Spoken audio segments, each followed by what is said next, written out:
Во последните неколку месеци намалена е невработеноста во општина Битола, според информациите од Агенцијата за вработување, кои на 45-тата седница на Советот на општина Битола ги изнесоа советниците од ВМРО ДПМН. Во последните 8 месеци во Битола се реализирани над 700 вработувања.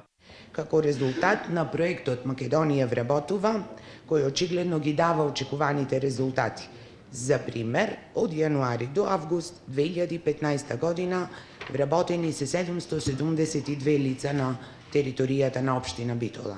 Податоците со кои што јас излегов овде на говорница, за бројката од 772 лица вработени за 8 месеци на територијата на општина Битола, изворот ми е од Агенцијата за вработување во Битола.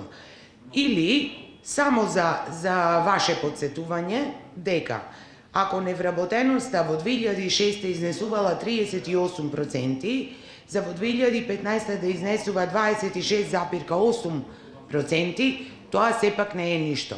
Според опозицијските советници, намалувањето на невработеноста е нереално, а резултатите се должат на иселувањето од градот. Зборувате за намалување на невработеноста. Па ете ги бројките во ставките 711, 111, 711, 112. Многу убаво зборуваат. Имаме зголемување во однос на претходниот буџет од вкупно 700.000 денари. Во двете ставки каде што влегува и администрацијата, а имаме зголемување на платите во администрацијата, се зголемува основицата. Велите дека намалувате невработеноста. Во првите 9 месеци од официјални податоци од Битола се селиле 3.500 луѓе, а ми зборувате за вработување од 700 луѓе. Во 2015 година, стапката на невработеност во општина Битола, според информациите, беше 26,8%.